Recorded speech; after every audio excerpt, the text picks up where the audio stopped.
Myself, Dr. Rajiv Namdev, in charge Automobile Engineering from Sri Vaishnav Polytechnic College, Indore, welcomes your students in the subject Basics of Mechanical Engineering.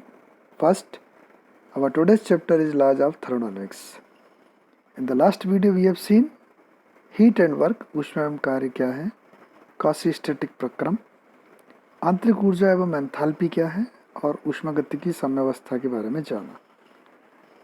In this section, we will study the ऊष्मागतिकी के नियम.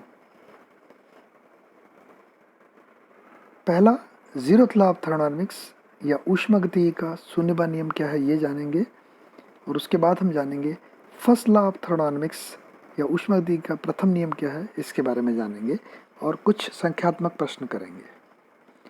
यहाँ पर मैं बताना चाहूँगा कि ऊष्मागतिकी के नियम में सेकेंड लॉ ऑफ थर्मोडायनामिक्स भी आता है, थर्ड लॉ ऑफ थर्मोडायनामिक्स भी आता है, ऊष्मागतिकी का द्वितीय नियम भी आता है और तृतीय भी आता है. बट इस वीडियो में हम अभी ये दो नियम ही देखेंगे. जीरोथ लॉ ऑफ थर्मोडायनामिक्स या ऊष्मागतिकी के शून्यवें नियम को जानने के लिए पहले ये चित्र को समझना जरूरी है और चित्र बनाना जरूरी है. हमने पिछले वीडियो में थर्मोडायनेमिक इक्विलिब्रियम देखा था, ऊष्मागतिकी साम्यावस्था. वो कब होती थी? जबकि सिस्टम हमारा तीनों इक्विलिब्रियम में हो. कौन कौन से? मैकेनिकल, थर्मल और केमिकल. यहाँ पर शून्यवें नियम में सिर्फ और सिर्फ है हमारा थर्मल इक्विलिब्रियम, यानी टेम्परेचर डिफरेंस ना हो. तो अब इसको हम समझें. इसमें ब्लैक कलर की जो एरो बने हुए हैं दोनों तरफ, ये बताते हैं थर्मल इक्विलिब्रियम या तापी साम्यावस्था. और तीन बॉडी बनी हुई है डिफरेंट कलर से, ए, बी और सी, बॉडी या पिंड जिसको हम हिंदी में बोलेंगे. अब हम इसको समझें. शून्यवें नियम के अनुसार यदि दो बॉडी ए और बी तापी साम्यावस्था में हो किसी तीसरी बॉडी से, सी के, तो ए और बी भी आपस में तापी साम्यावस्था में होंगे. यही हमारा शून्य का नियम है.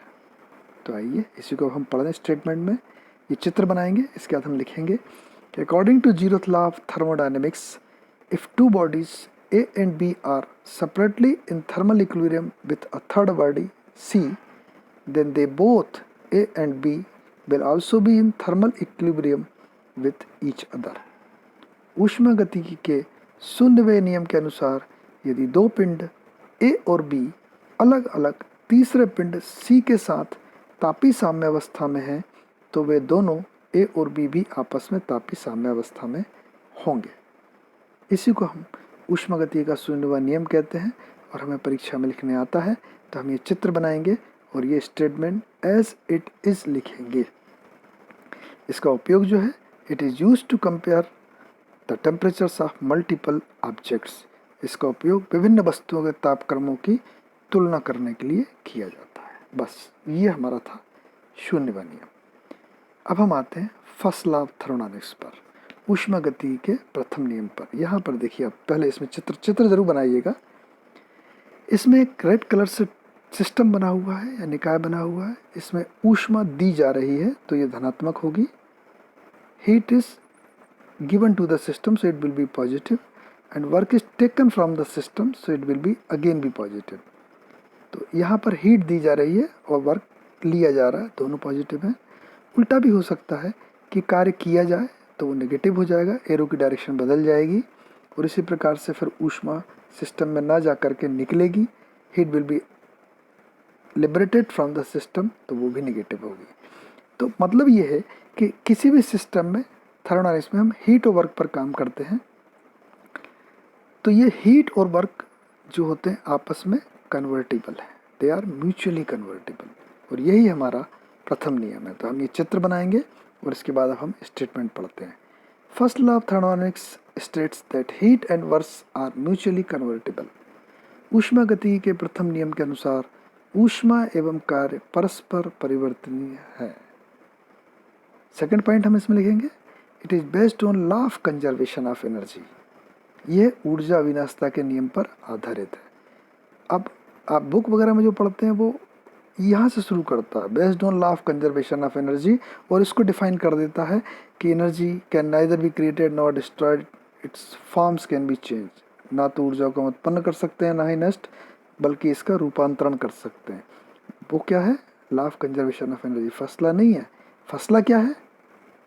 Heat and work are mutually convertible, क्योंकि हीट और वर्क जो है दोनों फॉर्म्स किसके हैं? एनर्जी के, और दे आर हेयर कन्वर्टिंग। हम प्रोड्यूस नहीं कर रहे हैं। It is the law of conservation of energy. हमारे सिलेबस में जो दिया है उसके अनुसार अब हम देखें, इसको हम 3 चीज़ों पर अप्लाई करेंगे। फर्स्ट साइकिल, चक्र के लिए हम बात करेंगे। Cyclic del Q is equal to cyclic del W. इसको बोला इस प्रकार से जाता है, लिखा कैसे जाता है? इंटीग्रल का साइन और एक गोला बना दिया जाता है बीच में। तो क्या हो गया कि साइकिल है ये। साइकिल मतलब प्रारंभ से शुरू होगी, 1 से 2 चलेगी, 2 से 3, 3 से 4 और फिर कहाँ 4 से 1, यानी प्रारंभ और अंतिम पॉइंट वही रहेगा। तो cyclic del Q is equal to cyclic del W. इस पर हम एक न्यूमेरिकल भी देखेंगे। क्लोज सिस्टम हमने पढ़ा है। क्लोज सिस्टम में हम ये अभी और लास्ट वीडियो हमने इंटरनल एनर्जी भी देखा था। तो del Q will be equal to d U plus del W. तो यदि हम देखें क्लोज सिस्टम में, देखिए इंटरनल एनर्जी आ गई है, तो ओपन में क्या आ जाएगी? एंथैल्पी आ जाएगी। तो डी यू की जगह क्या आ जाएगा? D H. तो हम इसको देखें, यदि ओपन सिस्टम है तो डी एच क्या होती है? D U plus D P V. तो मतलब क्या हो गया? इसमें एंथैल्पी में क्या हो जाता है? इंटरनल के साथ फ्लो वर्क जुड़ जाता है। अब फ्लो वर्क हट जाए तो क्या बचेगा? क्लोज सिस्टम हो जाएगा, क्योंकि मास क्रॉस नहीं कर रहा बाउंड्री, तो वो डी यू आ जाएगा। और यदि साइकिल हो गया तो डी यू बराबर क्या हो जाएगा? 0। साइकिल में चेंज इन इंटरनल एनर्जी क्या होगी? 0, क्योंकि सिस्टम ही वही है, वहीं से चल के वहीं पहुंच रहा है। तो ये 3 चीज़ के लिए आप इस समीकरण को लिख लें, क्योंकि इस पर ही हमारे आगे के न्यूमेरिकल्स हैं। तो ये था हमारा फर्स्ट लॉ ऑफ थर्मोडायनामिक्स। पहले इसका statement that heat and work are mutually convertible, और ये बेस है law of conservation of energy पर। और साइकिल के लिए cyclic del Q equal to cyclic del W, close system के लिए del Q equal to d U plus del W, और ओपन सिस्टम के लिए del Q equal to d H plus del W. यहाँ पर del और D में difference समझिए। डेल क्या है? Path function in exact differential, और डी क्या है? Point function exact differential. अब हम इस पर कुछ न्यूमेरिकल देखते हैं जो आपको साइकिल और क्लोज सिस्टम के बारे में क्लियर हो जाएगा। पहला न्यूमेरिकल, अभी हम इसकी लिमिटेशन और पढ़ लेते हैं। चलिए आइए फिर न्यूमेरिकल देखेंगे। अब इसमें ऊष्मा प्रवाह की दिशा पर कोई प्रतिबंध नहीं है। हमने बताया ना, ऊष्मा सिस्टम में जा रही है, निकल रही है। तो इसकी सबसे बड़ी लिमिटेशन यही है कि there is no restriction on the direction of flow of heat. हम सभी जानते हैं heat always flow from the higher temperature to the lower level, lower temperature. But इस नियम के अनुसार तो ये हो रहा है कि हीट जो है नीचे से ऊपर भी अपने आप बहने लगेगी। तो इस पर कोई प्रतिबंध नहीं है, इसकी लिमिटेशन है। इसी प्रकार हम ये भी देखते हैं कि क्यू पूरा का पूरा डब्ल्यू में कन्वर्ट नहीं होता, क्योंकि यदि होता वो केवल साइकिल में पॉसिबल है, तो फिर वो डी यू कहाँ से आती? डी यू बराबर क्या होता है? Q minus W. और डी यू क्या है? It is due to losses. Losses क्या हो रही है कि जो मॉलिक्यूल्स हैं उनका रीअरेंजमेंट हो रहा है, उनका मोशन हो रहा है, इसलिए वो इंटरनल एनर्जी है। तो प्रैक्टिकली ड्यू टू लॉसेस, प्रायोगिक रूप से हानियों के कारण, it is not possible to convert the heat energy into equivalent amount of work. मतलब ऊष्मा को समान मात्रा में कार्य में परिवर्तित नहीं किया जा सकता। तो ये 2 इसकी सीमाएं हैं। इन सीमाओं को दूर किया गया सेकेंड लॉ ऑफ थर्मोडायनामिक्स से, जिसको हम नेक्स्ट वीडियो में देखेंगे। तो फर्स्ट लॉ हमारा हो गया heat and work are convertible, but इसकी लिमिटेशन कि डायरेक्शन के बारे में कोई बात नहीं की गई है और लॉसेस के बारे में कोई बात नहीं की गई है। अब हम इस पर न्यूमेरिकल देखते हैं। आइए, पहले इस न्यूमेरिकल को मैंने उठाया है आपकी बुक से ही, कि एक निकाय चक्रीय प्रक्रम पर कार्य करता है, मतलब a system works on cyclic process. और इसमें ऊर्जा का बदलाव जो होता है वो देखें आप, हीट ट्रांसफ़र देखें, Q1 टू 220 किलो कैलोरी। तो यहाँ पर लिख लिया Q, गिवन डाटा में Q1 to 220 kilo calorie. Q23 दिया 25 माइनस में, तो इधर -25 किलो कैलोरी। प्लस का मतलब क्या हुआ कि सिस्टम में दी जा रही है, माइनस का मतलब क्या हुआ? सिस्टम से ली जा रही है। 3-4 प्रोसेस के दौरान दिया है -180 अगेन, और 4-1 में दिया है +50। और 3 प्रक्रम के लिए कार्य भी दिए गए हैं। W12 कितना दिया है? 15, सो 15, 23 -10 -10, और 3-4 दिया है +20 किलो कैलोरी। तो ये हमको दिए गए हैं, हमको निकालना है। We have to find out कि प्रक्रम 4.1 के लिए किया गया कार्य W41 हमको निकालना है। अब कार्य सिस्टम पर किया या सिस्टम से लिया, ये हमें नहीं पता। प्लस आएगा तो सिस्टम ने दिया और माइनस आएगा तो सिस्टम पर किया गया।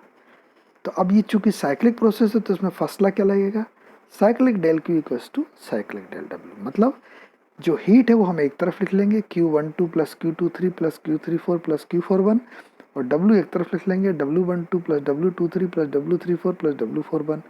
इनकी वैल्यूज रख देंगे तो यहाँ पर हमको Q का मिल जाएगा, साइक्लिक डेल Q कितना मिल जाएगा 65, और W12 से लेकर 34 तक मिल जाएगा 25, प्लस W41 हमको निकालना है। तो W41 हमारा क्या आएगा 65 माइनस 25 बराबर यूनिट 40, यूनिट किलो कैलोरी है तो किलो कैलोरी लिख देंगे।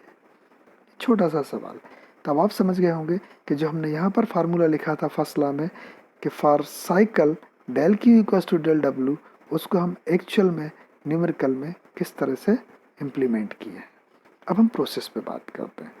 थोड़ा सा भारी लगेगा आपको, लेकिन इतना भारी नहीं है, मज़ा भी आएगा। Just enjoy. पहली बात तो इंग्लिश में लिखा है, दूसरा बहुत बड़ा है। तो आइए पहले इस चित्र को समझे हम। इस चित्र में क्या हो रहा है कि एक प्रोसेस चल रही है ए से सी तक वर्टिकल, सी से बी तक हॉरिजेंटल, और फिर बी से ए कर्व्ड। ये एक पूरी साइकिल बन रही, कौन सी, ए सी बी ए। दूसरी भी साइकिल बन रही, देखिए आप, ए से डी हॉरिजेंटल, फिर डी से बी वर्टिकल, ये जाने का है, और फिर बी से ए वापस। तो ये आपके समझ में आ गया। यहाँ पर देखिए जो कांस्टेंट वॉल्यूम है, आयतन जो स्थिर है बी डी या सी ए, इसमें वर्णन क्या होगा हमारा 0 होता है, क्योंकि यहाँ पर नीचे कोई एरिया अंडर द कर्व नहीं बनेगा। तो ये भी आप इसी फिगर में समझ लें। अब हम इस सवाल को पढ़ना शुरू करते हैं और लिखना शुरू करते हैं। जब भी कोई सवाल बड़ा लगे तो आप डरिएगा मत, बल्कि गिवन डाटा जो दिया है वो लिखते जाइए। चलिए आइए देखते हैं। When a system is taken from the state A to B, A से बी की ओर जब जाया जा रहा है in figure, along the path A C B, कहाँ से जा रहे हैं, ए सी और बी से, ऊपर वाले से जा रहे हैं, तो उसमें 80 kilo joule of heat flows into the system. तो क्यू ए सी बी क्या हो जाएगा 80 किलो जूल, कौन सा हो जाएगा प्लस, क्योंकि इनटू द सिस्टम दिया है। And the system does 30 kilo joule of work, और सिस्टम कार्य दे रहा है, मतलब ये भी प्लस होगा। डब्ल्यू ए सी बी क्या हो जाएगा हमारा 30 किलो जूल। है ना आसान, 2 लाइन खत्म। अब आपका सवाल छोटा होता जाएगा। देन अब इसके बाद क्या बोल रहा है, पहले वो पूछ रहा है how much heat flows into the system along the path A D B. A D B में कितनी हीट सिस्टम के अंदर जाएगी, मतलब माइनस आएगी।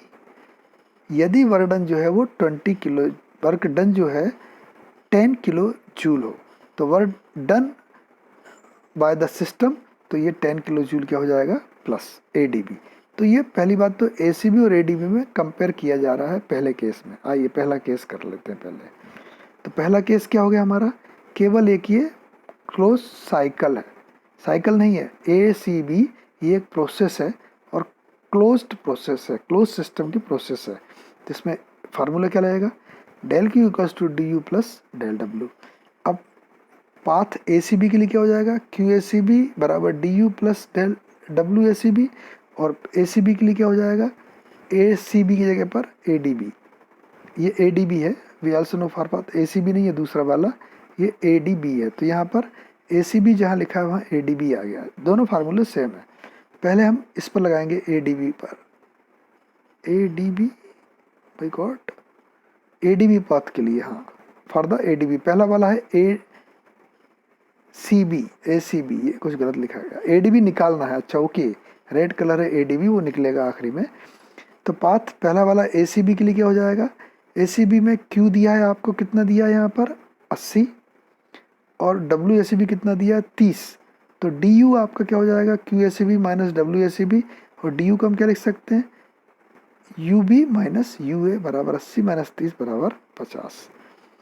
ये इंटरनल एनर्जी है, चूँकि ये क्लोज साइकिल है तो वही के वही दूसरे के लिए भी रहेगी, ए सी बी के लिए। तो यहाँ पर A D B, sorry A D B के लिए, ये ए सी बी गलत लिखा है दूसरी बात में, राइट हैंड साइड में ए डी बी होगा। तो क्यू ए डी बी बराबर क्या हो जाएगा, d U plus W A D B. अब डब्ल्यू ए डी बी हमें दिया है 10 किलो जूल, और डी यू जो इससे आया है ए सी बी से वही रहेगा, क्योंकि ये पूरी पूरी क्या बना रही है, हमारी एक साइकिल बन रही है। तो यही का यही यूज़ होगा प्रोसेस में। तो Q A D B U B minus U A की जगह हम लग देंगे जो 50 हमने निकाला है वो प्लस 10, तो हो जाएगा 60। तो इस तरीके से हमारा पहला पोर्शन कंप्लीट है। अब हम दूसरे पोर्शन पर आते हैं। When the system is returned from state B to A along the curve path, B से हम वापस लौट रहे हैं, तो work done on the system, मतलब सिस्टम पे कार्य किया जा रहा है। तो अब ये नेगेटिव हो जाएगा माइनस, क्योंकि सिस्टम पर कर रहे हैं। ACB और ADB में क्या हो रहा है, सिस्टम कार्य मिल रहा है, तो अब हमें कार्य करना पड़ेगा क्योंकि वापस लौट रहे हैं। तो ये हो जाएगा हमारा -20 किलो जूल। तो अब आप ये बताइएगा कि इसमें हीट एब्जॉर्ब होगी या लिबरेट होगी और कितनी होगी। तो अब हम इसके लिए कैलकुलेशन करते हैं पार्ट 2 के लिए, राइट। तो हमको क्या निकालना है, क्यू बी ए सेकेंड में। आइए अब हम इधर देखते हैं। तो क्यू बी ए वही लग जाएगा, क्यू बराबर डी यू प्लस डब्लू, या डी यू बराबर क्यू ए माइनस डब्लू, उसी से आया है। तो इसमें हम अब देखिए, आप यहाँ पर था U B minus U A plus 50, अब उल्टा हो गया। फाइनल स्टेट क्या हो गई, ए, और इनिशियल क्या हो गई, बी। तो U A minus U B, तब ये +50 ना होकर क्या हो जाएगा, -50। और आपको डब्ल्यू बी ए दिया है -20, तो कितना हो जाएगा, -70। चूँकि ये माइनस में, इसका मतलब क्या होगा, सिस्टम से हीट दी जाएगी, सिस्टम पे हीट नहीं दी जाएगी, सिस्टम से हीट ली जाएगी। तो heat liberated from the system, negative का मतलब ये हो गया। तो सेकेंड पॉइंट कंप्लीट हो गया हमारा। आइए अब थर्ड पर डिस्कस करते हैं। यदि internal energy at you A बराबर 0, यू ए पे 0 है और बी पर आपकी कितनी है 40, तो आप ए डी और डी बी, अब ये देखो मतलब इस जाने वाले रास्ते का भी केवल छोटा हिस्सा ले लिया, ए डी और डी बी मतलब नीचे वाले को ले लिया कि ए डी में कितनी हीट होगी और डी बी में कितनी हीट होगी। आइए अब हम इस पर बात करते हैं थर्ड में। तो हमको निकालना है क्यू ए डी और Q D B. Q A D और क्यू डी बी, अब इसमें देखें हम, we know that the work done along the path, हमने पढ़ा है ए डी बी में, यहाँ पर दिया ए डी बी कितना दिया है 10 किलो जूल, ये हमको दिया डब्ल्यू ए डी। अब डब्ल्यू ए डी बी जो है इसको दो हिस्से कर दिया उसने ए डी बी को, A D plus D B, तो W A D plus D B हो जाएगा। लेकिन डी बी देखिए यहाँ पे क्या वर्टिकल है, तो इसमें वर्डन 0 होगा, तो डब्ल्यू डी बी क्या हो जाएगा, कांस्टेंट वॉल्यूम के कारण 0, तो डब्ल्यू ए डी क्या हो जाएगा, ए डी बी के बराबर 10 किलो जूल। तो अब हम आएंगे इस पे कि हम क्यू ए डी निकालें, क्योंकि डब्ल्यू ए डी हमें मिल गया है। तो क्यू ए डी क्या हो जाएगा, U D minus U A plus W A D. U D आपको दिया है क्या 40, यू ए क्या दिया है 0, तो डब्ल्यू ए डी कितना है 10, तो ये हो जाएगा 50 किलो जूल। यानी क्यू ए डी जो होगा वो हीट सिस्टम को दी जाएगी 50 किलो जूल। अब डी बी पे बात कर लेते हैं। डी बी में देखो आप कि इसके केस में हम देखें यहाँ पर, तो हमको ये पता लग रहा है कि यू बी बराबर क्या हो जाएगा, यू बी माइनस यू ए, क्योंकि यू ए क्या है 0, तो यू बी क्या हो जाएगी अपनी, यू बी माइनस यू ए में रखेंगे तो यू बी बराबर क्या जाएगी हमारी 50, क्योंकि यू ए तो 0 है। तब आप क्यू डी बी निकालेंगे तो U B minus U D plus W D B, क्योंकि अब बी डी की बात हो रही है, तो क्यू डी बी यहाँ से आ जाएगी U B minus U D, U B हमने निकाला है 50, यू डी हमको दिया है 40 माइनस में, इस फार्मूले में U B minus U D plus 0, तो कितना हो जाएगा 10 किलो जूल। तो इस प्रकार से हमने ये दो सवाल देखे जिसमें कि हमने फर्स्ट लॉ ऑफ थर्मोडायनामिक्स को लगाया है क्लोज साइकिल के लिए और कंप्लीट साइकिल के लिए और क्लोज सिस्टम के लिए। तो यहाँ पर जा कर के हमने आज पढ़ा जीरोथ लॉ ऑफ थर्मोडायनामिक्स क्या है, फर्स्ट लॉ ऑफ थर्मोडायनामिक्स क्या है और उस पर numericals. In the next session we will study about the ऊष्मागतिकी प्रक्रम और thermodynamic process. Thank you very much.